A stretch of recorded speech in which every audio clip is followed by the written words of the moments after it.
Presentado por Audiolibros y Filosofía Barata.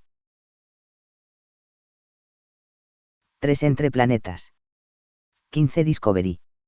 La nave se encontraba a una solo 30 días de la Tierra, pero sin embargo David Bowman hallaba a veces difícil creer que hubiese conocido jamás otra existencia que la del cerrado y pequeño mundo de la nave Discovery. Todos sus años de entrenamiento, todas sus anteriores misiones a la Luna y a Marte, parecían pertenecer a otro mundo, a otra vida. Frank Poe confesaba tener los mismos sentimientos, y a veces había lamentado, bromeando, que el próximo psiquiatra estuviese casi a la distancia de 150 millones de kilómetros. Pero aquella sensación de aislamiento y de desamparo era bastante fácil de comprender, y ciertamente no indicaba anormalidad alguna. En los 30 años desde que los hombres se aventuraron por el espacio, nunca había habido una misión como aquella. Había comenzado, hacía 5 años, con el nombre de Proyecto Júpiter, el primer viaje tripulado de ida y vuelta al mayor de los planetas. La nave estaba casi lista para el viaje de 2 años cuando algo bruscamente había sido cambiado el perfil de la misión. La Discovery iría a Júpiter, en efecto, pero no se detendría allí. Ni siquiera aminoraría su velocidad al atravesar el lejano sistema de satélites jovianos. Por el contrario, debería utilizar el campo gravitatorio del gigantesco mundo como una onda para ser arrojada aún más allá del Sol. Como un cometa. Atravesaría rápida los últimos límites del sistema solar en dirección a su meta última, la anillada magnificencia de Saturno. Y nunca volvería. Para la Discovery, sería un viaje de ida tan solo, pero sin embargo, su tripulación no tenía intención alguna de suicidarse.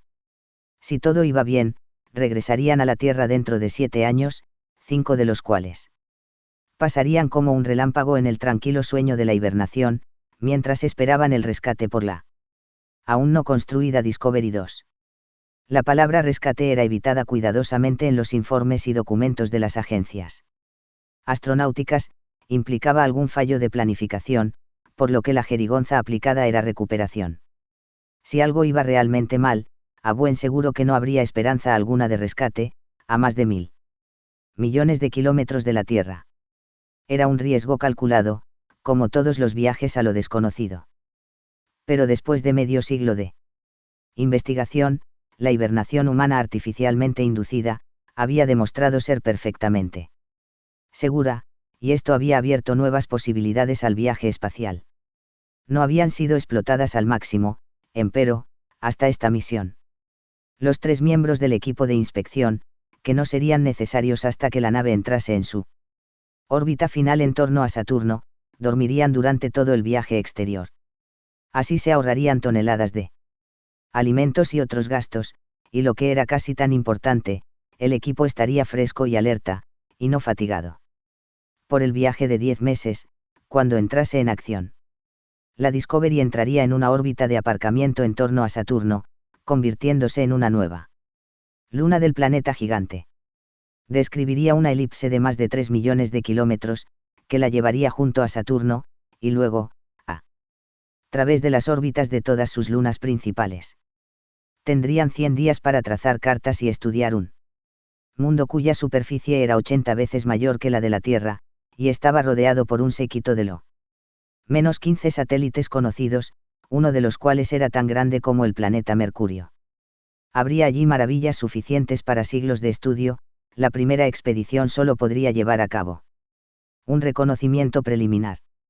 Todo cuanto se encontrara se enviaría por radio a la Tierra, aun si no volvieran nunca los exploradores, sus descubrimientos no serían perdidos. Al final de los 100 días, la astronave Discovery concluiría su misión. Toda la tripulación sería sometida a la hibernación, solo los sistemas esenciales continuarían operando, vigilados por el incansable cerebro electrónico de la nave. Ella continuaría girando en torno a Saturno, en una órbita también determinada. Ahora, que los hombres sabrían exactamente dónde buscarla dentro de 1000 años. Pero en solo 5, de acuerdo con los planes establecidos, llegaría la Discovery 2.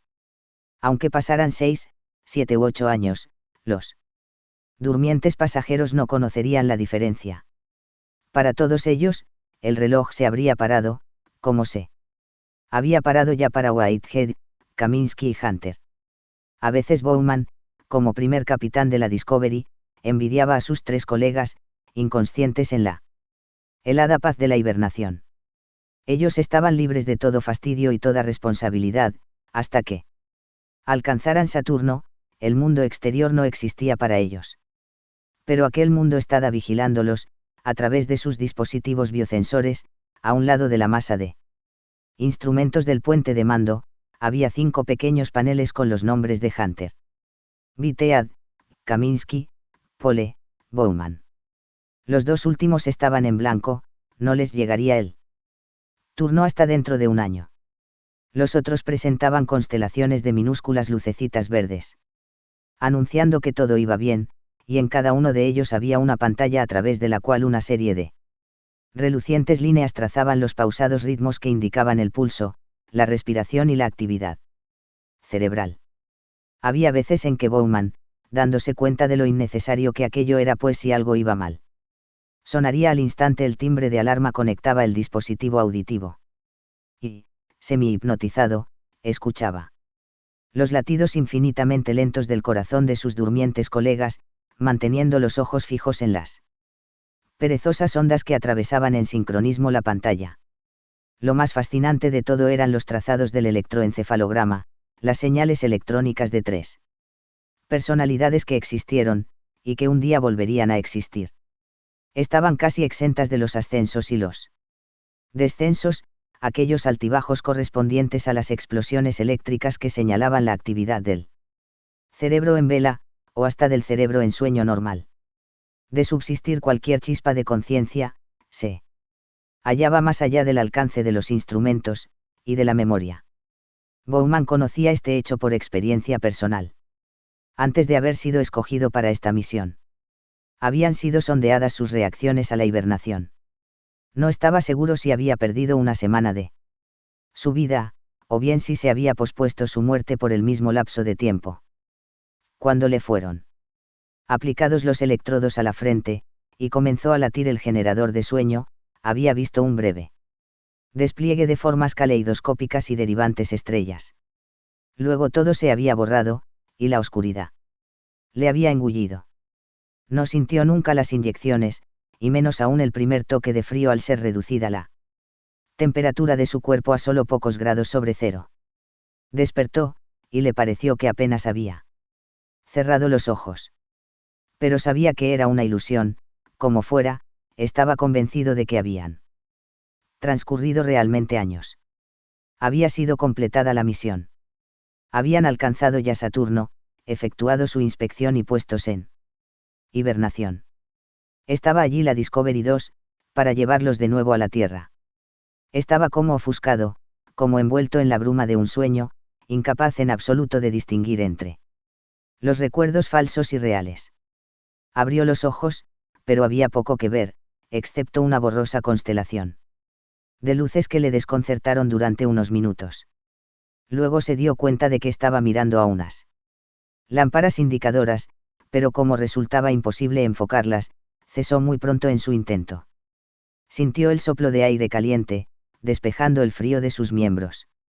Una queda pero estimulante música brotaba de un altavoz situado detrás de su cabeza, la cual fue cobrando un diapasón cada vez más alto. De pronto una voz sosegada y amistosa pero generada por computadora le habló. «Está usted activándose, Dave.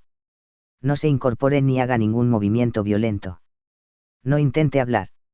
No se incorpore», pensó Bowman. Eso era ridículo. Dudaba de poder siquiera contraer un dedo. Pero, más bien con sorpresa, vio que podía hacerlo. Se sintió lleno de contento, en un estado de estúpido aturdimiento. Sabía vagamente que la nave de rescate debía de haber llegado, que había sido disparada la secuencia automática de resurrección, y que pronto estaría viendo a otros seres humanos. Era magnífico, pero no se excitó por ello. Ahora sentía hambre. La computadora, desde luego, había previsto tal necesidad. Hay un botón junto a su mano derecha, Dave. Si tiene hambre, apriételo. Bowman obligó a sus dedos a tantear en torno, y descubrió el bulbo periforme. Lo había olvidado todo. Aunque debiera haber sabido que estaba allí. ¿Cuánto más había olvidado? Borraba la memoria la hibernación. Oprimió el botón y esperó. Varios minutos después, emergía de la litera un brazo metálico, y una boquilla de plástico descendía hacia sus labios. Chupó ansiosamente, y un líquido cálido y dulce pasó por su garganta, procurándole renovada fuerza a cada gota. Apartó luego la boquilla, y descansó otra vez. Ya podía mover brazos y piernas, no era ya un imposible sueño el pensamiento de andar. Aunque sentía que le volvían rápidamente las fuerzas, se habría contentado con yacer allí para siempre. De no haber habido otros estímulos del exterior. Mas entonces otra voz le habló, y esta vez era cabalmente humana, no una construcción de impulsos eléctricos reunidos por una memoria más que humana. Era también una voz familiar, aunque pasó algún rato antes de que la reconociera. Hola, Dave. Está volviendo en sí magníficamente. Ya puede hablar. Sabe dónde se encuentra. Esto le preocupó unos momentos. Si realmente estaba orbitando en torno a Saturno, ¿qué había sucedido? Durante todos los meses que pasaron desde que abandonara la Tierra. De nuevo comenzó a preguntarse si estaría padeciendo amnesia. Paradójicamente, el mismo pensamiento le tranquilizó. Pues sí podía recordar la palabra amnesia, su cerebro debía estar en muy buen estado. Pero aún no sabía dónde se encontraba, y el locutor, al otro extremo del circuito, debió de haber comprendido perfectamente su situación.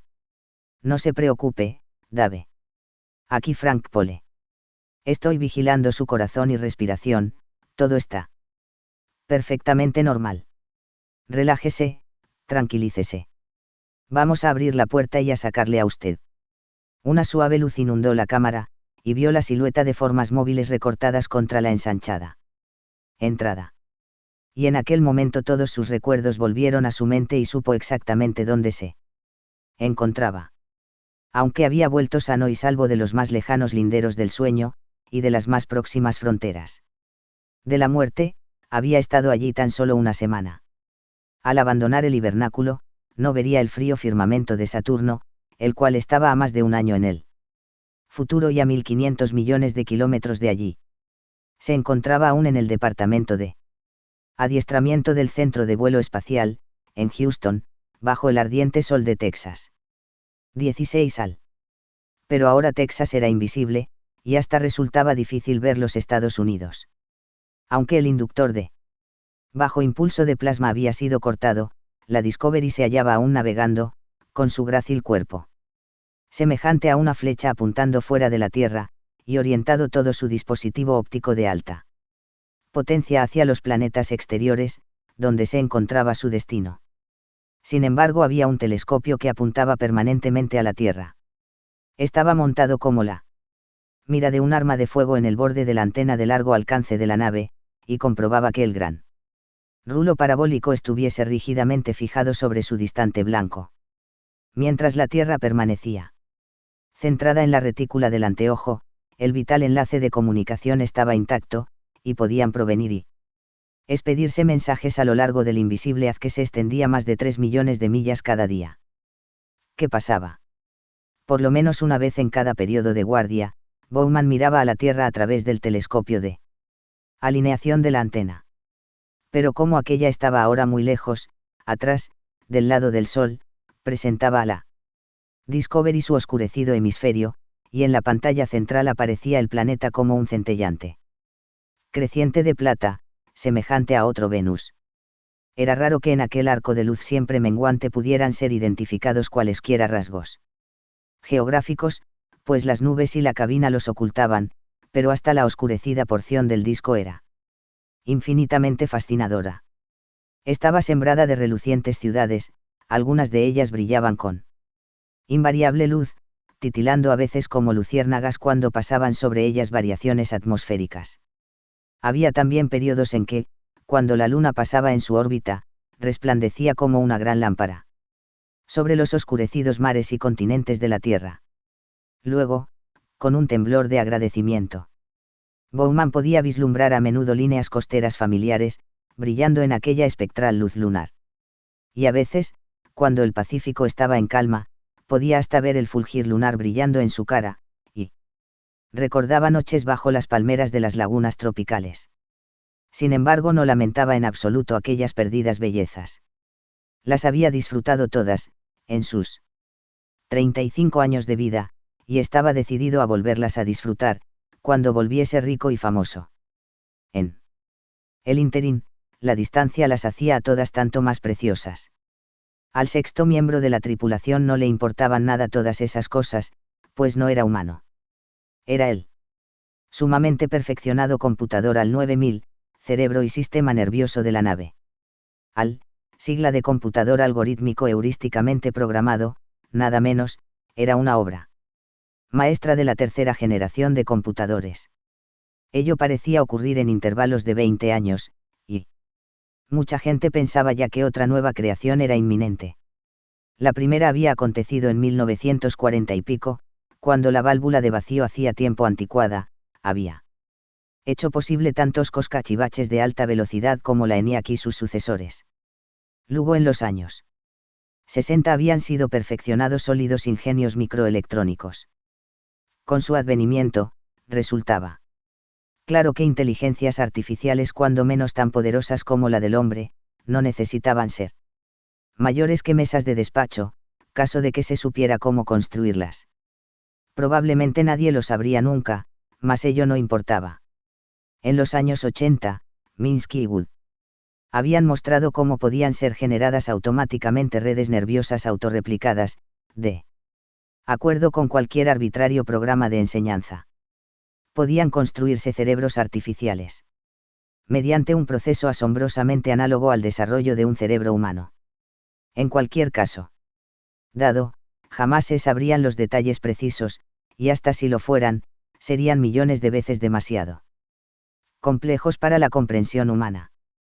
Sea como fuere, el resultado final fue una máquina inteligencia que podía reproducir. Algunos filósofos preferían la palabra remedar la mayoría de las actividades del cerebro humano, y con mucha mayor velocidad y seguridad. Era sumamente costosa y solo habían sido construidas hasta la fecha unas cuantas unidades de la AL 9000, pero estaba comenzando a sonar un tanto ahueca la vieja chanza de que siempre sería más fácil hacer cerebros orgánicos mediante un inhábil trabajo. AL había sido entrenado para aquella misión tan esmeradamente como sus colegas humanos, y aún grado de potencia mucho mayor, pues además de su velocidad intrínseca, no dormía nunca. Su primera tarea era mantener en su punto los sistemas de subsistencia, comprobando continuamente la presión del oxígeno, la temperatura, el ajuste del casco, la radiación y todos los demás factores inherentes de los que dependían las vidas del frágil cargamento humano. Podía efectuar las intrincadas correcciones de navegación y ejecutar las necesarias maniobras de vuelo cuando era el momento de cambiar de rumbo. Y podía atender a los hibernadores, verificando cualquier ajuste necesario a su ambiente, y distribuyendo las minúsculas cantidades de fluidos intravenosos que los mantenían con vida. Las primeras generaciones de computadoras habían recibido la información necesaria a través de teclados de máquinas de escribir aumentados, y habían replicado a través de impresores de alta velocidad y despliegues visuales.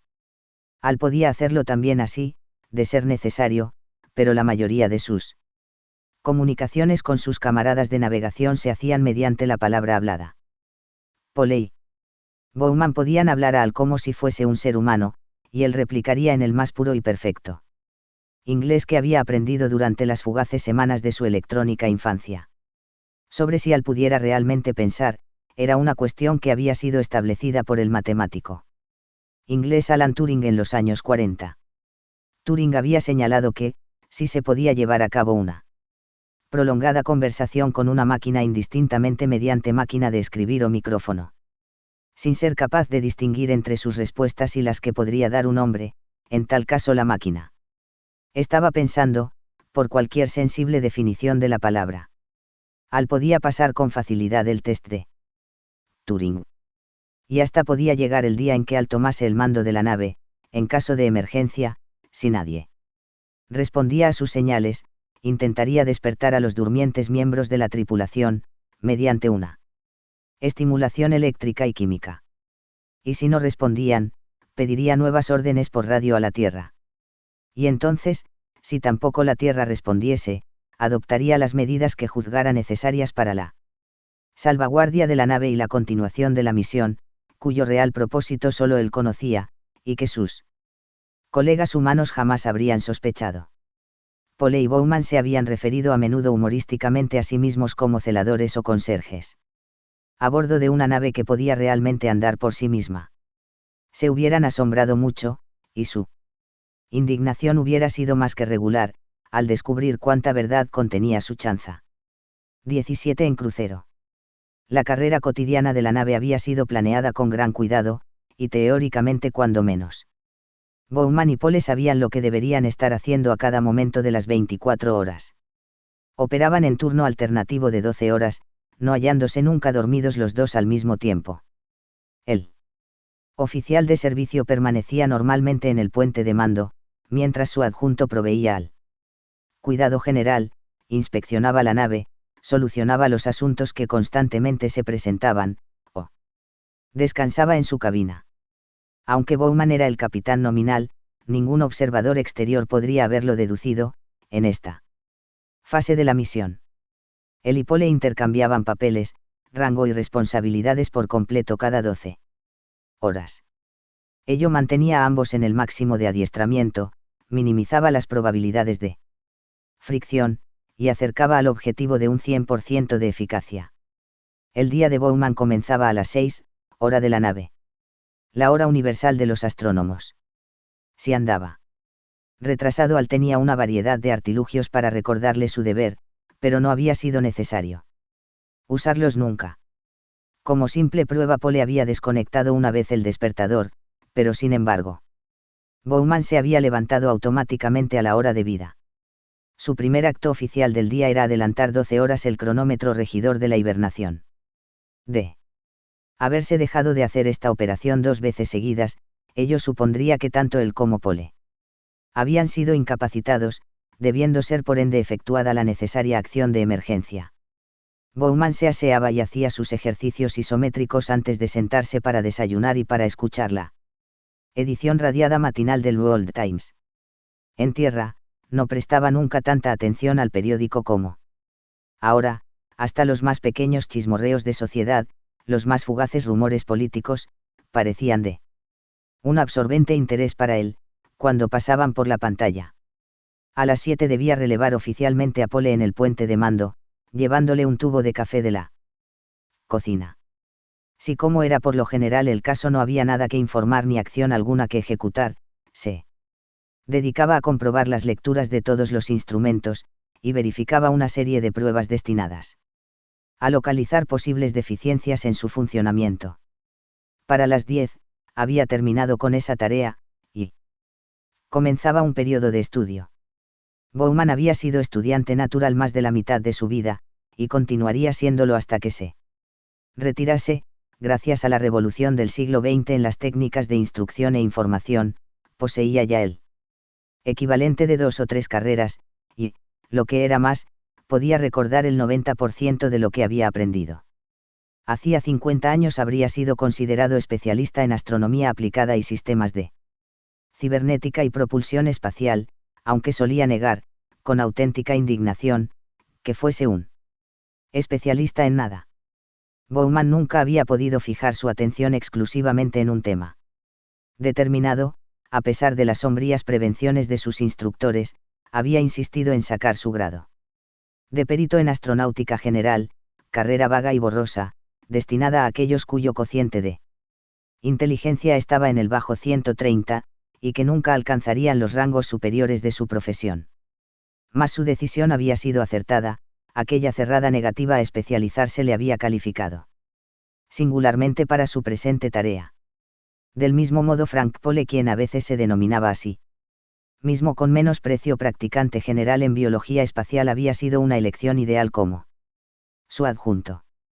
Entre ambos, y con la ayuda de los vastos depósitos de información de Al, podían contender con cualquier problema que pudiera presentarse durante el viaje, siempre que mantuviese en sus mentes alertas y receptivas, y continuamente regrabados sus antiguos moldes de memoria. Así, durante 2 horas, de 10 a 12, Bowman establecía un diálogo con un preceptor electrónico. Comprobando sus conocimientos generales o absorbiendo material específico a su misión. Hurgaba interminablemente en planos de la nave, diagramas de circuito y perfiles de viaje, o intentaba asimilar todo cuanto era conocido sobre Júpiter, Saturno y sus familias de lunas, que se extendían hasta muy lejos.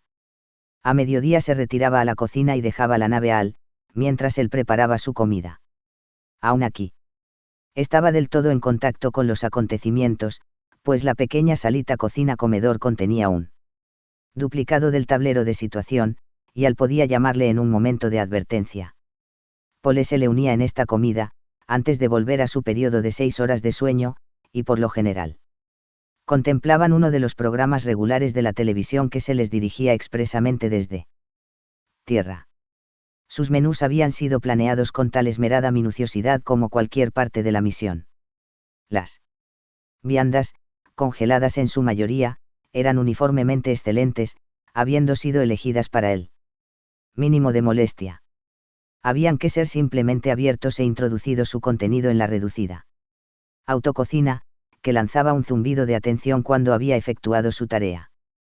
Podían disfrutar de lo que tenía el sabor importante igualmente, el aspecto de jugos de naranja, huevos, preparados de diversas formas, bistecs, chuletas, asados, vegetales frescos, frutas surtidas, helados, y hasta de pan recién cocido.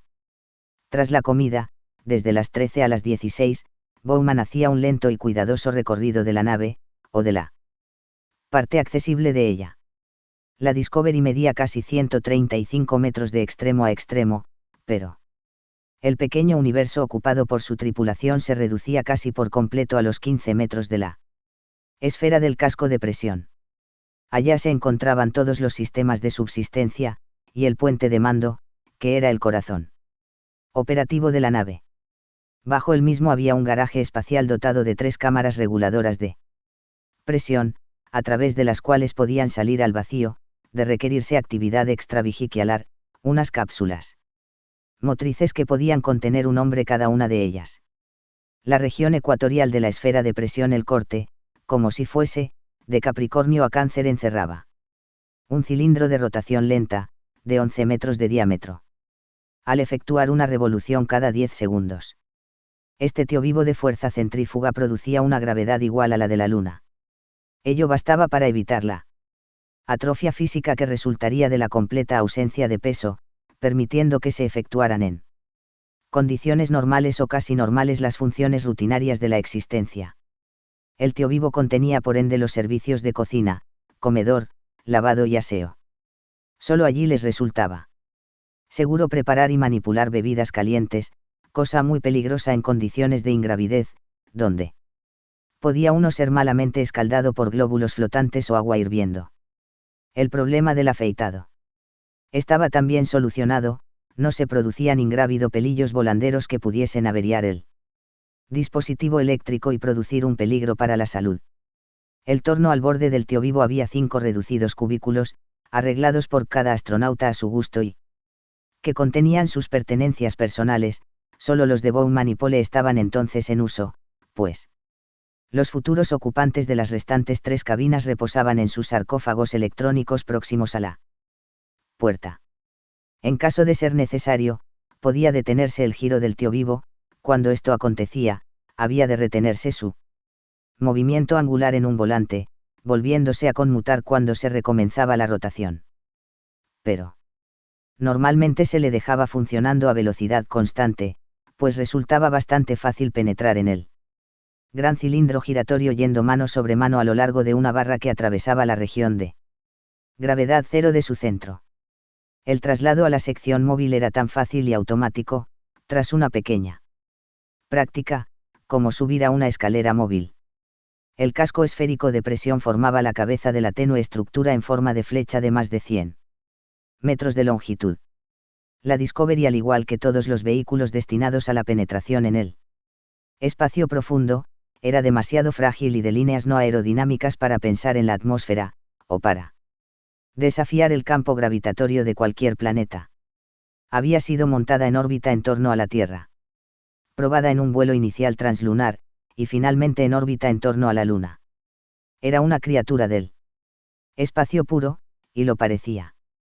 Inmediatamente detrás del casco de presión estaba agrupado un racimo de 4 tanques de hidrógeno líquido, y más allá de ellos, formando una larga y grácil V, estaban las aletas de radiación, que disipaban el calor derramado por el reactor nuclear.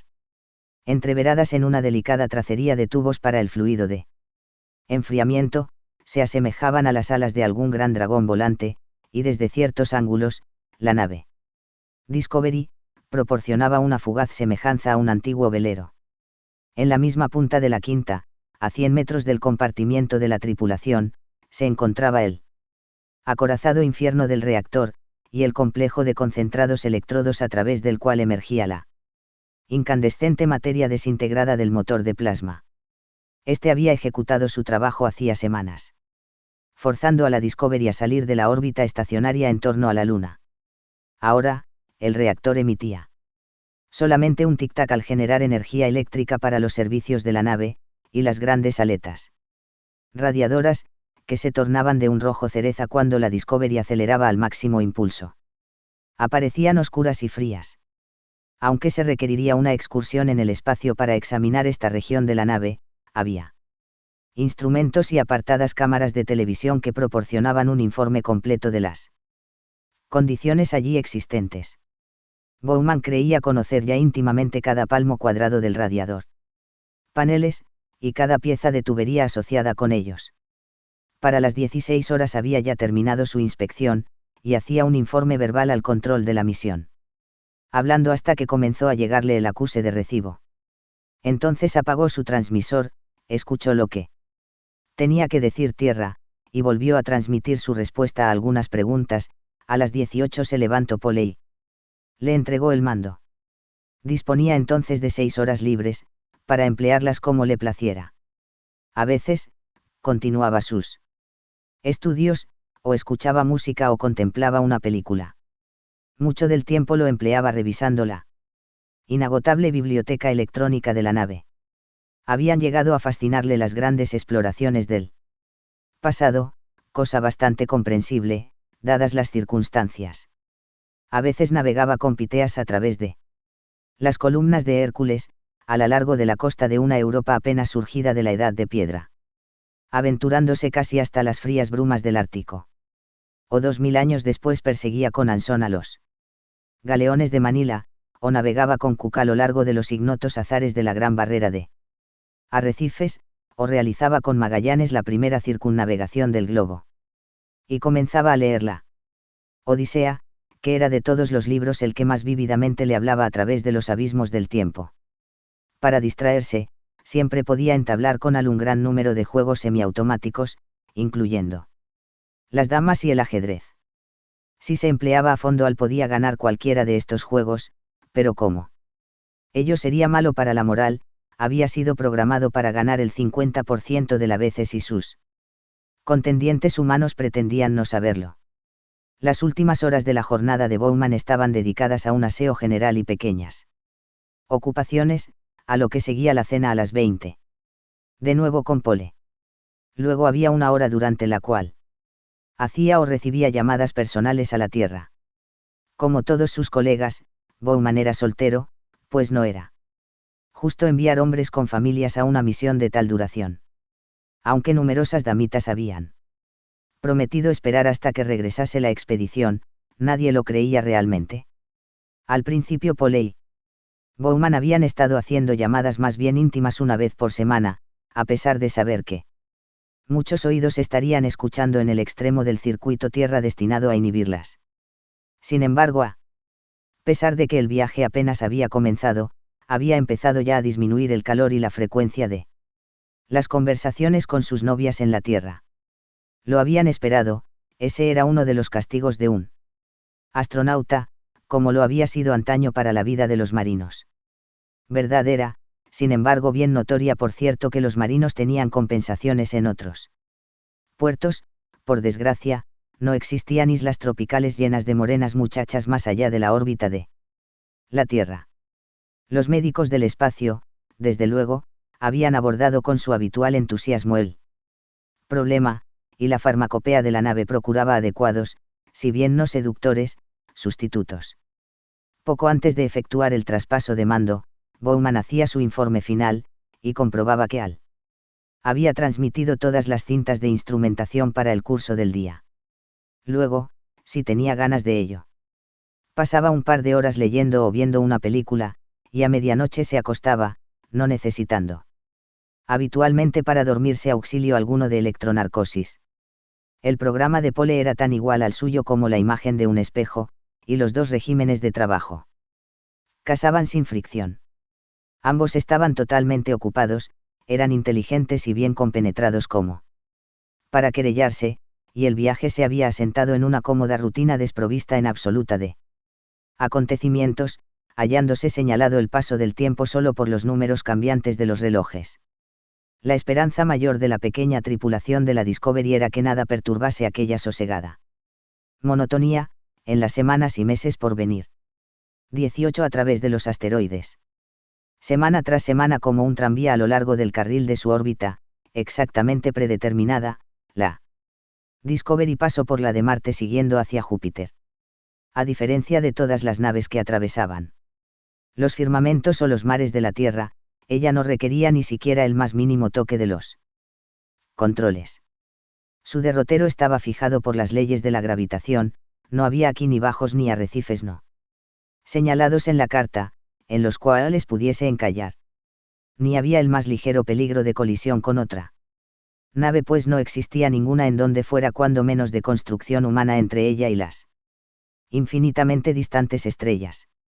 Sin embargo, el espacio en el que estaba penetrando ahora estaba lejos de hallarse vacío. Delante se encontraba una tierra de nadie amenazada por los pasos de más de 1.000.000 de asteroides, entre ellos menos de 10.000 habían tenido determinadas con precisión sus órbitas por los astrónomos, solo cuando tenían un diámetro de más de 150 kilómetros, la inmensa mayoría eran simplemente gigantescos cantos rodados, vagando a la aventura a través del espacio. No podía hacerse nada con respecto a ellos, hasta el más pequeño podía destruir por completo a la nave si chocaba con ella a decenas de miles de kilómetros por hora. Sin embargo, la probabilidad de que ello sucediera era insignificante. Pues en promedio solo había un asteroide en un volumen de 2 millones de kilómetros de lado, por lo tanto la menor de las preocupaciones de la tripulación era la de que la astronave Discovery pudiera ocupar el mismo punto, y al mismo tiempo. En el día 86 debían efectuar ellos su mayor aproximación a un asteroide conocido. No llevaba nombre, siendo simplemente designado con el número 7.794 y era una roca de 50 metros de diámetro que había sido detectada por el Observatorio Lunar en 1977, e inmediatamente olvidada, excepto por las pacientes computadoras del Centro de los Planetas Menores. Al entrar en servicio Bowman, Al le recordó al punto el venidero encuentro, aunque no era probable que olvidara el único acontecimiento previsto de todo el viaje. La trayectoria del asteroide frente a las estrellas, y sus coordenadas en el momento de mayor aproximación, habían sido ya impresas en las pantallas de exposición. También estaban inscritas las observaciones a efectuar o a intentar, iban a estar muy atareados cuando 7.794 pasara raudo a solo 150 kilómetros de distancia, y a la relativa velocidad de 130.000 kilómetros por hora. Al pedir Bowman a la observación telescópica, un campo estrellado no muy denso apareció en la pantalla. No había en él nada que asemejara a un asteroide, todas las imágenes, aun las más aumentadas, eran puntos de luz sin dimensiones. La retícula del blanco, pidió Bowman. Inmediatamente aparecieron 4 tenues y estrechas líneas que encerraban a una minúscula e indistinguible estrella. La miró fijamente durante varios minutos, preguntándose si Al no se habría posiblemente equivocado, luego vio que la cabeza de alfiler luminosa estaba moviéndose, con apenas perceptible lentitud, sobre el fondo de las estrellas. Podía hallarse aún a 1.000.000 de kilómetros, pero Su movimiento probaba que, en cuanto a distancias cósmicas, se encontraba casi al alcance de la mano. Cuando casi 6 horas más tarde, se le unió Pole en el puente de mando, el 7794 era cientos de veces más brillante, y se estaba moviendo tan rápidamente sobre su fondo, que no cabía duda de su identidad. Y no era ya solo un punto luminoso, sino que había comenzado a mostrar su disco visible. Clavaron la mirada en aquel guijarro que pasaba por el firmamento, con las emociones de marineros en un largo viaje, bordeando una costa que no podían abordar. Aunque se daban cabal cuenta de que 7794 era solo un trozo de roca sin vida ni aire, ese conocimiento no afectaba sus sentimientos. Era la única materia sólida que encontrarían a este lado de Júpiter, que estaba a una más de 300 millones de kilómetros de distancia. A través del telescopio de gran potencia, podían ver que el asteroide era muy irregular, y que giraba lentamente sobre sus extremos. A veces parecía una esfera aislada, y a veces se asemejaba a un ladrillo. De tosca forma, su periodo de rotación era de poco más de 2 minutos, sobre su superficie había jaspeadas motas de luz y sombra distribuidas al parecer al azar, y a menudo destellaba como una distante ventana cuando planos o afloramientos de material cristalino fulguraban al sol.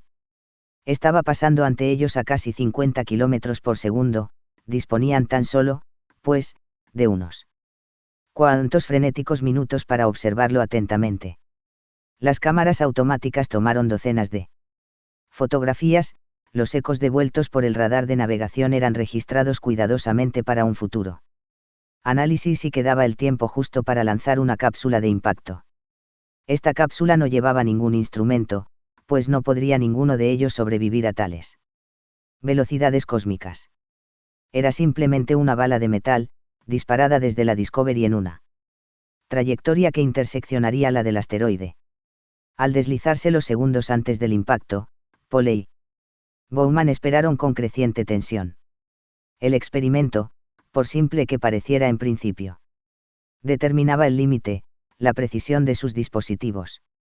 Estaban apuntando a un blanco de 35 metros de diámetro, desde una distancia de cientos de kilómetros.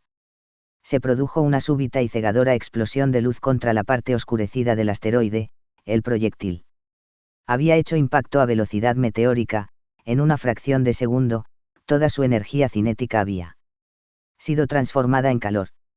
Una bocanada de gas incandescente fue expelida brevemente al espacio, a bordo de la Discovery, las cámaras estaban registrando las líneas espectrales, que se esfumaban rápidamente. Allá en la Tierra, los expertos las analizarían, buscando las señas indicadoras de átomos incandescentes. Y así, por vez primera, sería determinada la composición de la corteza de un asteroide. En una hora, el 7794 fue una estrella menguante, no mostrando ninguna traza de un disco. Y cuando entró luego Bowman de guardia, se había desvanecido por completo. De nuevo estaban solos, y solos permanecerían, hasta que las más exteriores lunas de Júpiter vinieran flotando en su dirección, dentro de 3 meses. 19 Tránsito de Júpiter. A unos 30 millones de kilómetros de distancia, Júpiter era ya el objeto más sobresaliente del firmamento. El planeta era un disco pálido de tono asalmonado, de un tamaño aproximadamente de la mitad de la Luna vista desde la Tierra, con las oscuras bandas paralelas de sus cinturones de nubes claramente visibles. Errando en el plano ecuatorial estaban las brillantes estrellas de Io, Europa, Ganímedes y Calisto, mundos que en cualquier otra parte hubiesen sido considerados como planetas en su propio derecho, pero que allí eran simplemente satélites de un amo gigante. A través del telescopio Júpiter presentaba una magnífica vista, un globo abigarrado, multicolor, que parecía llenar el firmamento. Resultaba imposible abarcar su tamaño verdadero. Bowman recordó que tenía 11 veces el diámetro de la Tierra, pero durante largo rato fue esta una estadística sin ningún significado real. Luego, mientras se estaba informando de las cintas en las unidades de memoria de HAL, halló algo que de súbito le permitió ver en sus verdaderas dimensiones la tremenda escala del planeta. Era una ilustración que mostraba la superficie entera de la Tierra despellejada y luego estaquillada, como la piel de un animal, sobre el disco de Júpiter. Contra este fondo, todos los continentes y océanos de la Tierra parecían no mayores que la India en el globo terráqueo. Al emplear Bowman el mayor aumento de los telescopios de la Discovery, le pareció estar suspendido sobre un globo ligeramente alisado, mirando hacia un paisaje de volanderas nubes que habían sido hechas tiras por la rápida rotación del gigantesco mundo. A veces esas tiras se cuajaban en manojos, nudos y masas de vapor coloreado del tamaño de continentes, a veces eran enlazadas por pasajeros puentes de miles de kilómetros de longitud. Oculta bajo aquellas nubes, había materia suficiente para sobrepujar a todos los demás planetas del sistema solar. ¿Y qué más?, se preguntó Bowman, se hallaba también oculto allí. Sobre ese moviente y turbulento techo de nubes, ocultando siempre la superficie del planeta, se deslizaban a veces formas circulares de oscuridad. Una de las lunas interiores estaba pasando ante él distante sol, discurriendo su sombra bajo él y sobre el alborotado paisaje nuboso joviano. Había aún más allá, a 30 millones de kilómetros de Júpiter, otras lunas, mucho más pequeñas. Pero eran solo montañas volantes de unas cuantas docenas de kilómetros de diámetro, y la nave no pasaría en ninguna parte cerca de ninguna de ellas. Con intervalos de pocos minutos, el transmisor del radar enviaba un silencioso rayo de energía, pero ningún eco de nuevos satélites devolvía su latido desde el vacío. Lo que llegó, con creciente intensidad, fue el bramido de la propia voz de la radio de Júpiter. En 1955. Poco antes del alba de la era espacial, los astrónomos habían quedado asombrados al hallar que Júpiter estaba lanzando estallidos de millones de caballos de fuerza en la banda de 10 metros. Era simplemente un ronco ruido, asociado con los halos de partículas cargadas que circundaban el planeta como los cinturones de Van Allen de la Tierra, pero en escala mucho mayor. A veces, durante las horas solitarias pasadas en el puente de mando, Bowman escuchaba esa radiación. Aumentaba la intensidad del amplificador de la radio hasta que la estancia se llenaba con un estruendo crujiente y chirriante. De este fondo, y a intervalos regulares, surgían breves silbidos y pitidos, como gritos de aves alocadas. Era un sonido fantasmagórico e imponente, pues no tenía nada que ver con él. Hombre, era tan solitario y tan ambiguo como el murmullo de las olas en una playa, o el distante fragor del trueno allende el horizonte. Aun a su actual velocidad de más de 160.000 kilómetros por hora, le llevaría a la Discovery casi 2 semanas cruzar las órbitas de todos los satélites jovianos. Más lunas contorneaban a Júpiter que planetas orbitaban al Sol.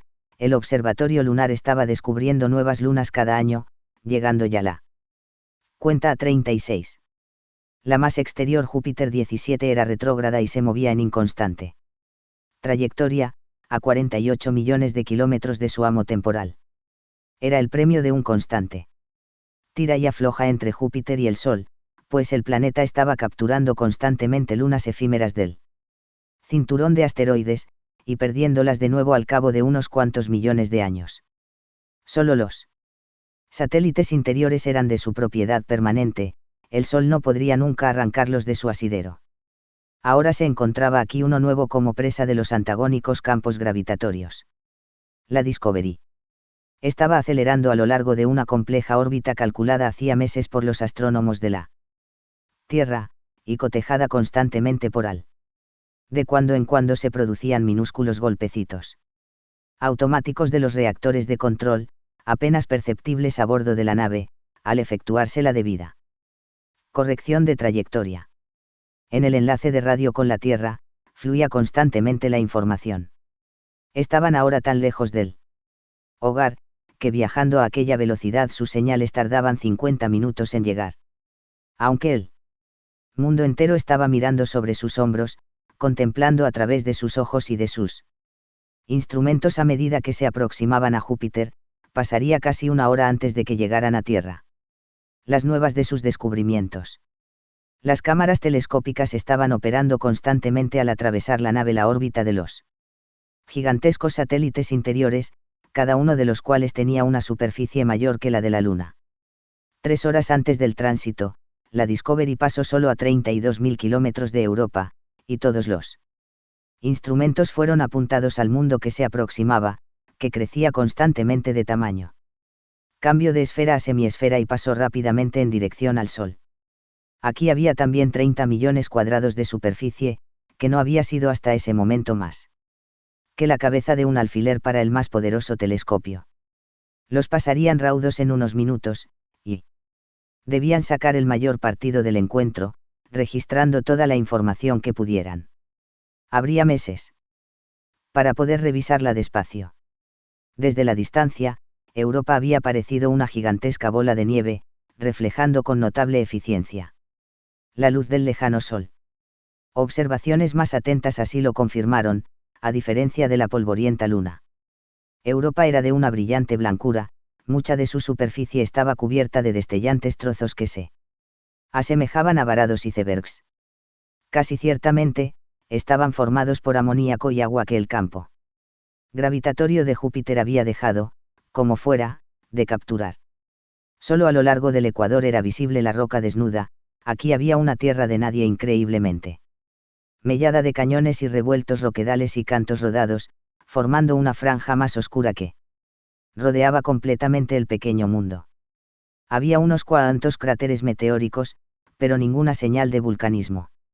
Evidentemente, Europa nunca había poseído fuentes internas de calor. Había, como ya se sabía hacía tiempo, trazas de atmósfera, cuando el oscuro borde del satélite pasaba cruzando a una estrella, su brillo se empañaba brevemente antes de la ocultación. Y en algunas zonas había un atisbo de nubosidad, quizás una bruma de gotitas de amoníaco, arrastradas por tenues vientos de metano. Tan rápidamente como había surgido del firmamento de proa, Europa se hundió por la popa, y ahora el cinturón de Júpiter se hallaba a solo 2 horas. Al había comprobado y recomprobado con infinito esmero la órbita de la nave, viendo que no había necesidad de más correcciones de velocidad hasta el momento de la mayor aproximación. Sin embargo, aun sabiendo eso, causaba una tensión en los nervios. Ver cómo aumentaba de tamaño, minuto a minuto, aquel gigantesco globo. Resultaba dificultoso creer que la Discovery no estaba cayendo en derechura hacia él, y que el inmenso campo gravitatorio del planeta no estaba arrastrándola hacia su destrucción. Ya había llegado el momento de lanzar las sondas atmosféricas, las cuales, se esperaba, sobrevivirían lo bastante como para enviar alguna información desde bajo el cobertor de nubes joviano. 2 rechonchas cápsulas en forma de bomba, encerradas en protectores escudos contra el calor, fueron puestas suavemente en órbita, cuyos primeros miles de kilómetros apenas se desviaban de la trazada por la Discovery. Pero lentamente fueron derivando, y por fin se pudo ver a simple vista lo que había estado afirmando.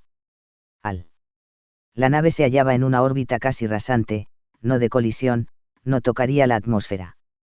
En verdad, la diferencia era de solo unos cuantos cientos de kilómetros, una nadería cuando se estaba tratando con un planeta de 150.000 kilómetros de diámetro, pero ello bastaba. Júpiter ocupaba ahora todo el firmamento, era tan inmenso que ni la mente ni la mirada podían abarcarlo. Ya, y ambas habían abandonado el intento. De no haber sido por la extraordinaria variedad de color, los rojos, rosas, amarillos, salmones y hasta escarlatas de la atmósfera que había bajo ellos, Bowman hubiese creído que estaba volando sobre un paisaje de nubes terrestres. Y ahora, por primera vez en toda la expedición, estaban a punto de perder el sol. Pálido y menguado. Como aparecía, había sido el compañero constante desde que salieron de la Tierra, hacía 5 meses.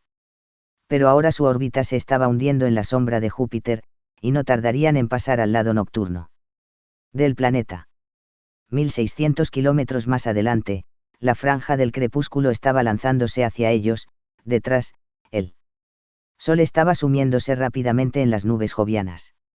Sus rayos se esparcían a lo largo del horizonte como lenguas de fuego, con sus crestas vueltas hacia abajo, contraíanse luego y morían en breve fulgor de magnificencia cromática. Había llegado la noche. Y sin embargo, el gran mundo de abajo no estaba totalmente oscuro. Rielaba una fosforescencia que se abrillantaba a cada minuto, a medida que se acostumbraban sus ojos a la escena. Caliginosos ríos de luz discurrían de horizonte a horizonte, como las luminosas estelas de navíos en algún mar tropical. Aquí y allá se reunían en lagunas de fuego líquido, temblando con enormes perturbaciones submarinas que manaban del oculto corazón de Júpiter. Era una visión que inspiraba tanto espanto, que Pole y Bowman hubiesen estado con la mirada clavada en ella durante horas. ¿Era aquello?, se preguntaban, simplemente el resultado de fuerzas químicas y eléctricas que hervían en una caldera, o bien el subproducto de alguna fantástica forma de vida? Eran preguntas que los científicos podrían aún estar debatiendo cuando el recién nacido siglo tocase a su fin.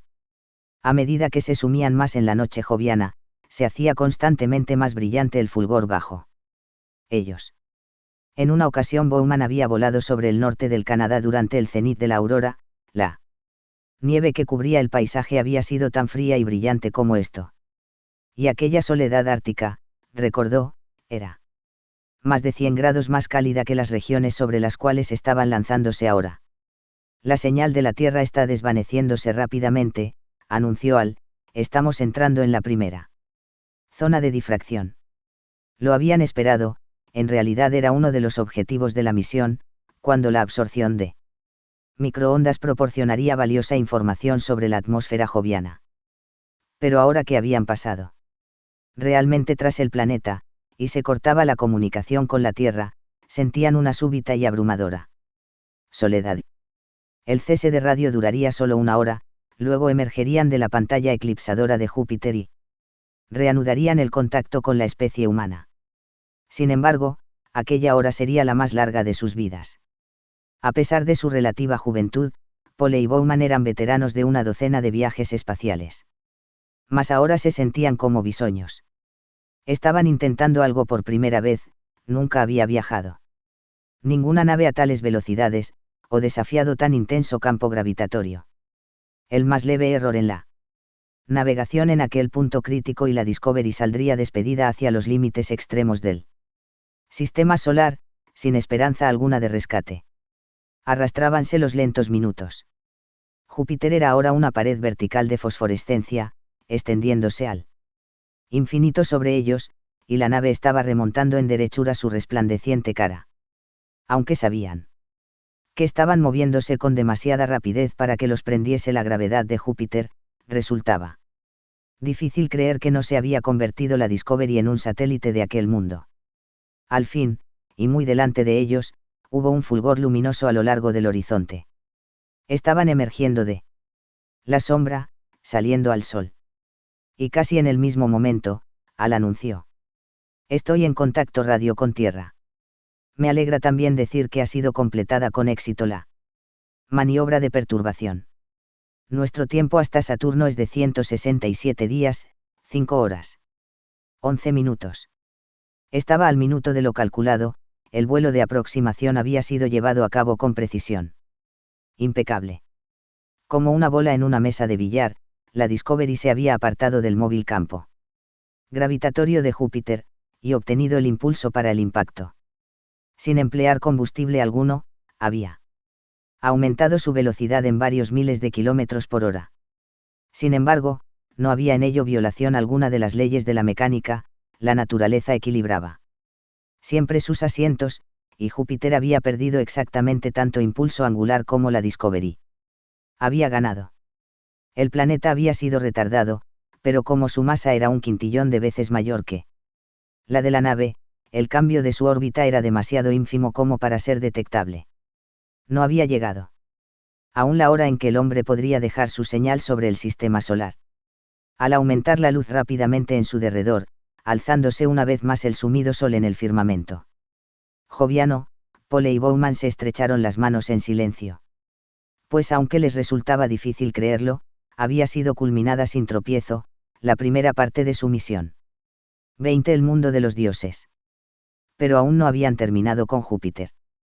Más lejos, atrás, las 2 sondas que la Discovery había lanzado estaban estableciendo contacto con la atmósfera.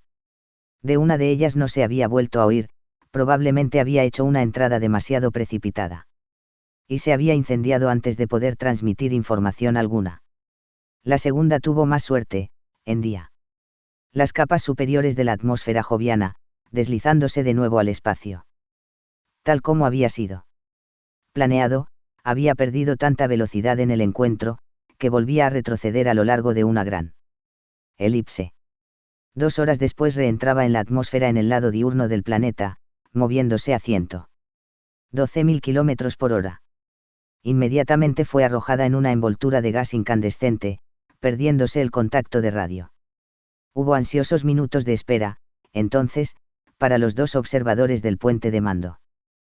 Podía suceder que la sonda sobreviviera, y que el escudo protector de cerámica no ardiese por completo antes de que acabara el frenado. Si tal ocurriese, los instrumentos quedarían volatilizados en una fracción de segundo. Pero el escudo se mantuvo lo bastante como para que el ígneo meteoro se detuviera. Los fragmentos carbonizados fueron eyectados, el robot sacó sus antenas, y comenzó a escudriñar en derredor con sus sentidos electrónicos. A bordo de la Discovery, que se hallaba ahora a una distancia de 1,5 millones de kilómetros, la radio comenzó a traer las primeras noticias auténticas de Júpiter. Las miles de vibraciones vertidas cada segundo estaban informando sobre composición atmosférica, presión, campos magnéticos, temperatura, radiación, y docenas de otros factores que solo podrían desentrañar los expertos en tierra. Sin embargo, había un mensaje que podía ser entendido al instante. Era la imagen de TV, en color, enviada por la sonda que caía hacia el planeta gigante. Las primeras vistas llegaron cuando el robot había entrado ya en la atmósfera, y había desechado su escudo protector. Todo lo que era visible era una bruma amarilla, moteada de manchas escarlatas y que se movía ante la cámara a vertiginosa velocidad, fluyendo hacia arriba al caer la sonda a varios cientos de kilómetros por hora. La bruma se tornó más espesa, resultaba imposible saber si la cámara estaba intentando ver en 10 centímetros o en 10 kilómetros, pues no aparecía detalle alguno que pudiera enfocar el ojo. Parecía que, en cuanto a la TV concernía, la misión era un fracaso. Los instrumentos habían funcionado, pero no había nada que pudiese verse en aquella brumosa y turbulenta atmósfera. Y de pronto, casi bruscamente, la bruma se desvaneció. La sonda debió de haber caído a través de la base de una elevada capa de nubes, y salido a una zona clara, quizás a una región de hidrógeno casi puro con solo un esparcido desperdigamiento de cristales de amoníaco. Aunque aún resultaba en absoluto imposible juzgar la escala de la imagen, la cámara evidentemente estaba abarcando kilómetros. La escena era tan ajena a todo lo conocido, que durante un momento fue casi insensata para los ojos acostumbrados a los colores y las formas de la Tierra. Lejos, muy lejos, abajo, se extendía un interminable mar de jaspeado oro, surcado de riscos paralelos que podían haber sido las crestas de gigantescas olas. Mas no había movimiento alguno, la escala de la escena era demasiado inmensa para mostrarlo. Y aquella áurea vista no podía posiblemente haber sido un océano, pues se encontraba aún alta en la atmósfera joviana. Solo podía haber sido otra capa nubosa. Luego la cámara captó, atormentadoramente borroso por la distancia, un vislumbre de algo muy extraño. A muchos kilómetros de distancia, el áureo paisaje se convertía en un cono singularmente simétrico, semejante a una montaña volcánica. En torno a la cúspide de este cono había un halo de pequeñas nubes hinchadas, todas aproximadamente del mismo tamaño, y todas muy precisas y aisladas. Había algo de perturbador y antinatural en ellas, sí, en verdad, podía ser aplicada la palabra natural a aquel pavoroso panorama. Luego, prendida por alguna turbulencia en la rápidamente espesada atmósfera, la sonda viró en redondo un cuarto de horizonte y durante unos segundos la pantalla no mostró nada más que un áureo empañamiento. Se estabilizó luego, el mar se hallaba mucho más próximo, pero tan enigmático como siempre. Se podía observar ahora que estaba interrumpido aquí y allá por retazos de oscuridad, que podían haber sido boquetes o hendiduras que conducían a una capa más profunda de la atmósfera. La sonda estaba destinada a no alcanzarlas nunca. A cada kilómetro se había ido duplicando la densidad del gas que la rodeaba, y subiendo la presión a medida que iba hundiéndose más y más profundamente hacia la oculta superficie del planeta. Se hallaba aún alta sobre aquel misterioso mar cuando la imagen sufrió una titilación preventiva, y esfumóse luego, al aplastarse el primer explorador de la Tierra bajo el peso de kilómetros de atmósfera. En su breve vida, había proporcionado un vislumbre de quizás una millonésima parte de Júpiter, y se había aproximado escasamente a la superficie del planeta, a cientos de kilómetros bajo él en las profundas brumas. Cuando desapareció la imagen de la pantalla, Bowman y Pole solo pudieron sentarse en silencio, con el mismo pensamiento dando vueltas en sus mentes. Los antiguos, en verdad, habían hecho lo mejor que sabían, al bautizar a aquel mundo con el nombre del Señor de todos los dioses. De haber vida allí, ¿cuánto tiempo se tomaría en localizarla? Y después de eso, ¿cuántas centurias pasarían antes de que el hombre pudiera seguir a este primer pionero, y en qué clase de nave? Pero no eran estas cuestiones las que incumbían a la Discovery y a su tripulación. Su meta era un mundo más extraño aún, casi el doble de lejos del Sol, a través de 1.000 millones más de kilómetros de vacío, infestado de cometas,